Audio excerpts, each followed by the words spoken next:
In my last video, I talked about how a fight would go between Warak Naruto versus Thousand Year Blood War Ichigo in equal stats. If you haven't seen the video, go check it out. It's a very interesting one. Today, I'll be talking about a popular matchup between One Piece and Naruto, which is the Deuteragonist of both shows. Roronoa Zoro versus Uchiha Sasuke, still equal stats of course.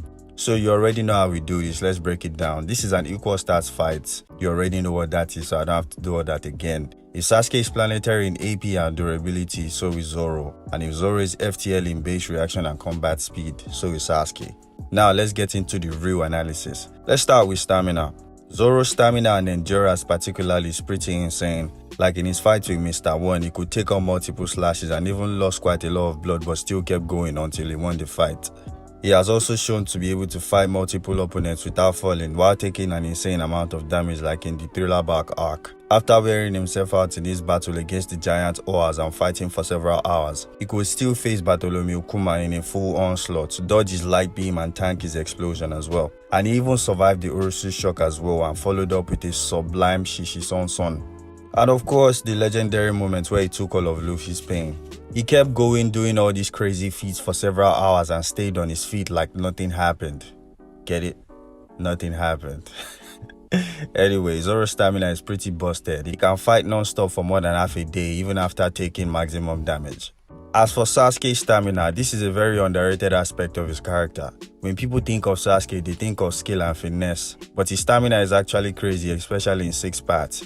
He was able to take on Madara alongside Naruto for a short while, and then Kaguya appeared and he still had enough stamina to fight her as well the whole time she was around. Even though he had to expend a lot of chakra, he even used his perfect Susanoo multiple times, and even though he got destroyed twice, he still kept going regardless without running out of stamina. And to top it all off, he fought Naruto right after Kaguya was sealed, so he's crazy. Even when he and Naruto ran out of chakra in their battle, they still had enough stamina to throw hands from morning till evening until they could barely move. So yeah, Sasuke's stamina is pretty nasty. He can easily fight for a whole day against the toughest opponents. Moving on to regeneration, and they both don't have regenerative capabilities, so we'll just skip that. On to combat arsenal and abilities. Zoro is a ferocious swordsman with an insane ton of slashing attacks of different effects and cutting power. Let's look at some of the deadliest ones. He's got his standard 1080-pound Phoenix Slash, which is just Zoro swinging his sword with enough force that he sends compressed air pressure in slashes to cut down anything in his path. He's got his standard Onigiri where he uses Santoryu to slice his opponents to bits, and then he's got the Rengoku Onigiri, which is the most powerful version where he rushes at his opponents with insane speeds, wielding all 3 of his blades. 2 in both hands, spinning around while the last one in his mouth to deliver an all-round X horizontal slash of death. He's got the Dragon Tatsumaki Slash as well, where he launches in the air and spins around with enough force to create a sky-tall tornado, and then lands with enough impact, slicing and destroying the entire area. There's also the Shishisanson Slash, which is basically Zoro launching at his enemy at top speed to deliver a deadly deep slash with a single sword strike. This is the legendary move he used to slice Kuma in Thriller Bark when he tried to grab Luffy, cut his skin as well. Moving on to some of his most lethal techniques. Zoro's got the Santoryu Ogi Ichidai Sanzen Daisen Sekai. This is the nasty move he used to slice apart Fujitoria's meteor in the One Piece Stampede movie. And he also used this move to bisect Pika, who was literally as big as a mountain, if not slightly bigger. There's the 2 sword style tower climb as well we used to completely destroy Basil Hawkins' Strawman monster in the land of Wano, running up with a spin to deliver a Nitoryu diagonal slash. And with his strongest slashes, when he uses his 9 sword style demon aura and his full power and speed, Zoro has attacks like Ashura Bakei, Dead Man's Game. The devastating power of this attack even left a scar on Kaido. Zoro also has all 3 forms of Haki, well at least he's implied to have Conqueror's Haki. With an observation Haki, he can sense his opponent's presence, their strength, and even detect their attack intent as well, kinda like Danger Sense. And he also has Armament Haki. He can basically coat his arms and sword with spiritual energy for overwhelming attack as well as defense. And with the boosted Haki of Emma, the lethality of his strikes only get higher. Moving on to Sasuke's abilities, and this dude is super stacked, it's not even funny. He has all 5 chakra natures, but in particular and specifically, he uses fire and lightning the most with attacks like his signature move Chidori, which is a lightning bladed fist that Sasuke drives into the chest of his opponents for a one-tap kill. There's attacks like the Kirin as well, where Sasuke shoots fireball into the atmosphere, which heats it up and manually generates thunder clouds. And Sasuke controls the natural lightning and manipulates it into a dragon-headed strike and sends it down at light speed. He also uses the fire element where he can shoot fireballs of all sizes to blast his opponents.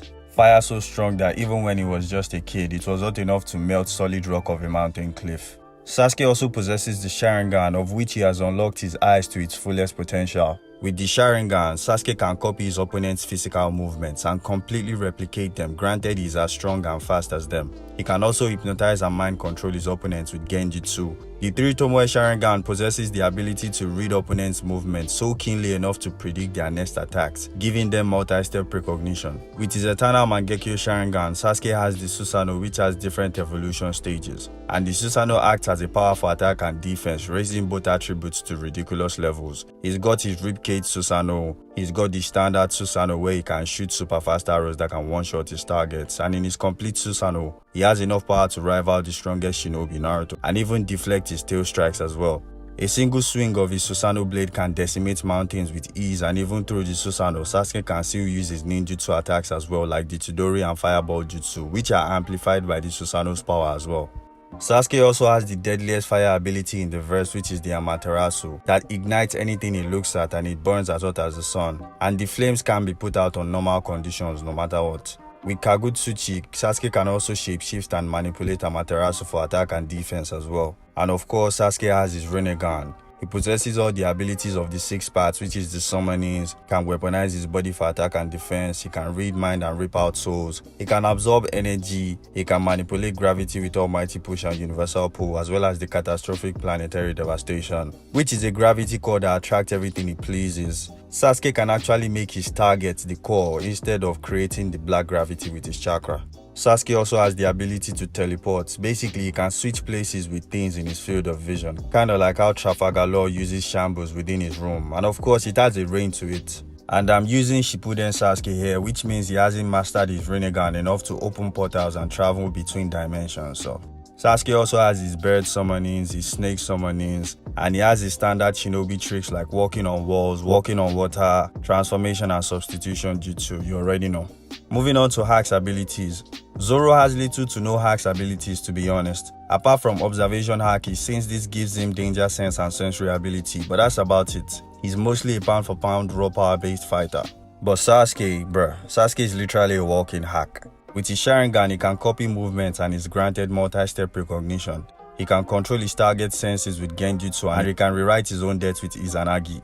With the Rinnegan, he can manipulate souls and rip people's souls out their bodies. He can induce gravity with Universal Pull and Almighty Push, and of course the endgame Chibakutenshi as well. He can ignore durability with Amaterasu, and he can teleport switch things with his Rinnegan. So Sasuke is pretty loaded when it comes to hacks. Moving on to combat versatility. Zoro is strictly a swordsman that uses 3 swords to fight, but he's very skilled and versatile with it, to the point where it doesn't even matter if it's 1 or 2 blades. Itoryu, Nitoryu, Santoryu, Zoro is still dropping bodies. And with his armament haki, his attack power gets shot up through the roof. Even without a sword, he can use a no sword style dragon attack as well to violate his targets if need be, so he's nice like that. That's Zoro. He has a little bit of hands too. He can mix in some punches with his blade strikes if necessary, but for the most part, that's about it. Sasuke's versatility is commendable, as he can also fight as a swordsman. With his blade of Kusanagi, Sasuke can even combine his lightning chakra nature to it, or even his Amaterasu to increase its power and lethality. But way before Sasuke even mastered swordsmanship, he learned hand-to-hand taijutsu and perfected it to the point where he can throw hands with some of the best taijutsu users in the verse. And along with his Sharingan that gives him precognition, it has a lot of finesse to his fighting style as well. Again, this is Warrior Sasuke, so he still has both arms here before you people come at me in the comment section. Sasuke's versatility is showcased even more through his ninjutsu prowess. He can shoot fireballs, he can use lightning attacks, he can use abilities like the Susanoo as well, which is a whole hack on its own. So Sasuke is pretty well rounded as a fighter. Moving on to combat intelligence. For the most part, Zoro doesn't do much in-depth analysis in his fights in order to win. He approaches battles with intense ferocity and he overwhelms his opponents to win. And oftentimes he can think outside the box to create openings for himself to land it. Like that time in Dressrosa, he came up with the plan to get thrown at Pika in order to pull off his slash attack. So his battle IQ is not too shabby. Sasuke's battle IQ is pretty much on the highest level, just like his other active Uchiha members in the series. He is at least top 10 smartest in a verse in terms of battle analysis, and this says a lot because battle intelligence is heavily incorporated with how shinobis fight. They are trained to analyze and study their opponents in order to get ahead, and Sasuke is a genius in this department. And every fight he's ever been in is a testament to that. He's even blessed with a natural ability like the Sharingan that helps him deduce his opponent's moves and copy them if he wants to. So, moving on to swordsmanship. Sasuke's swordsmanship is based on sublime swordplay mixed with taijutsu. It's very beautiful to watch and it's top-notch given he was trained by Orochimaru of the legendary Sannin. His swordplay is boosted even further when he uses his Sharingan to get ahead, using its multi-step recognition as well as applying chakra natures to his swords. Zoro's swordsmanship is a complete monstrosity as he fights using 3 swords, coming at his enemies with overwhelming force. Having tremendous physical power strong enough to create compressed air slashes that can slice entire buildings and ships in half, even when he uses something as small as a butter knife. Zoro's swordplay is very well rounded and polished to the point where it doesn't even matter how many swords he wields. He's still endgame when that headband comes on, and without a doubt he's one of the most skilled swordsmen in all of anime. Now the analysis is done, how's the fight gonna go and who's going to win? The fight starts with a clash as both characters start swinging at each other, checking each other and all. They are both relative in power and speed, so both characters can keep up pretty much with only a few cuts here and there. Zoro is sending slashes at Sasuke while Sasuke is sparring and deflecting some of them. He even proceeds to use his Ribcage Susanoo to block some of the attacks coming at him, but the Ribcage Susanoo barely holds up against Zoro's ferocious attacks. Sasuke needs a little bit more power, so he switches things up to his upper body Susanoo and he starts launching high-speed arrows at Zoro. Zoro imbues his blade with armament haki while using observation haki to sense the arrows. He's comfortably deflecting them and even dodging some of them as well, but it gets even more interesting from here. Sasuke tries some ninjutsu attack like fireball jutsu and Zoro uses Kinemon's Foxfire style to slice it, so now Sasuke knows that fire is ineffective. So he then proceeds to set up a Kirin and he launched that at Zoro. Zoro tries to dodge it to avoid, but the area of effect of the attack is so wide, Zoro still gets hit but not at point blank range. Zoro gets up from the attack and uses Santori Ogi to shatter the backside of Sasuke's upper Susanoo.